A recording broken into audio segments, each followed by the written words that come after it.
a System 9 space shuttle MPU, and I have replaced the ROMs and installed NVRAM, replaced the power in header, these three green capacitors or power filter caps, and then 2 caps over in the sound section also. Now the complaint with this was that it was just sitting there and would start throwing random, I guess random error codes on this 7-segment display.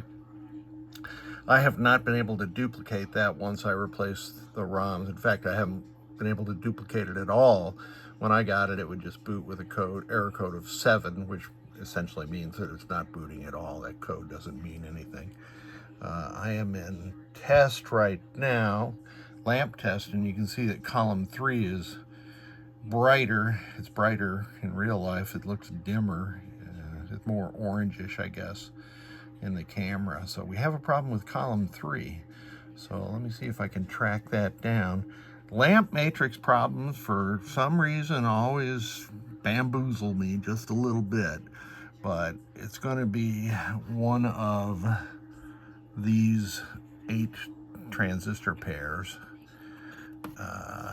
right here. So we'll see about that.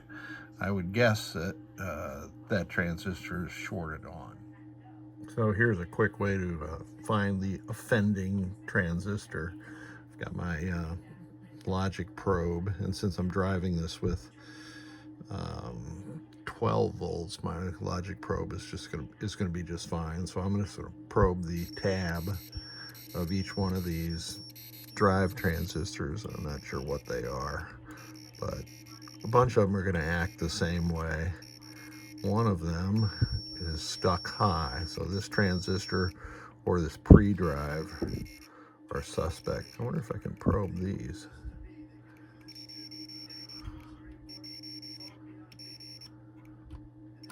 Huh, interesting. Oh, there we go.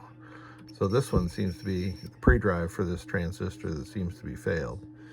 Seems to be working identically to the other ones, but this one's shorted on, so that one has got to go. I have replaced that transistor. It was a tip 42, tip 42C, and it looks like we are back in business. I'll get into lamp test in just a minute, but I want to make a comment about these 27 ohm current limiting resistors here. They might look terrible. They do look terrible, but they are just fine. If you measure the resistance of each of those, it's still operating at 27 ohms. The case of the part really doesn't matter. The paint has burned off there. And another thing that just came up on one of the forums the other day is I get a lot of boards in. Of course, there's been previous repair work done to them. And when I make a video and there's something like this, somebody used a 16-pin socket instead of a 14-pin socket, and I see that all the time. I usually don't comment on that, but that's clearly not my work. I'd never let something like that out of my shop. I have plenty of supply of the correct size sockets. So I used to sign my boards, but then I realized that other people might be working on that board afterwards, and I really didn't want to be tagged with the quality of work that somebody else might have done. So let's, enough of that, let's get into test. Display test using my Victor Multi 3 through 11 data east, everything, alphanumeric test thingy. Works beautifully.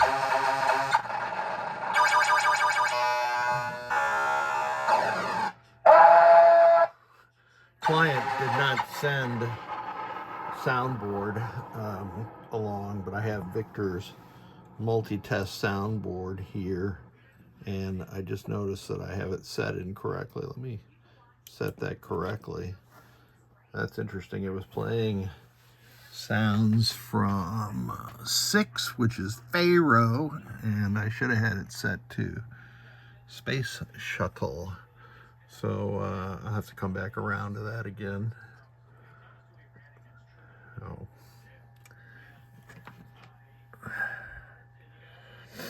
Solenoid test. I forgot to show you lamp test too. So system 9 doesn't multiplex any of the solenoids, and it doesn't drive the special solenoids from anything other than the switch inputs in the upper right hand connector here. So let's see what else. Oh, switch test. And the last switch that Space Shuttle reports is number 49.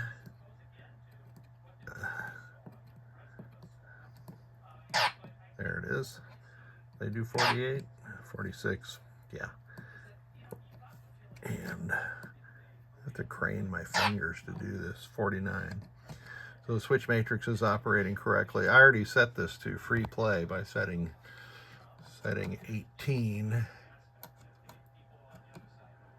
to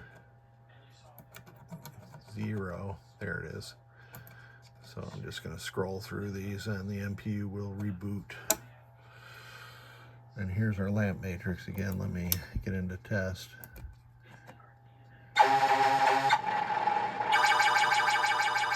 And you can see all those lamp matrix columns and rows are consistent brightness. So this one's good to go. I'm gonna let it run for several hours here, since the client reported that it might go haywire after running for some period of time. Things like this, I usually let them run for 3 or 4 hours, come back down, turn them off next morning, come back down, turn it on. I go through that cycle 3 or 4 times to make sure that I've got this problem licked as best I can. Intermittent problems, as you know, are sometimes really devils to track down. Thank you so much, sir.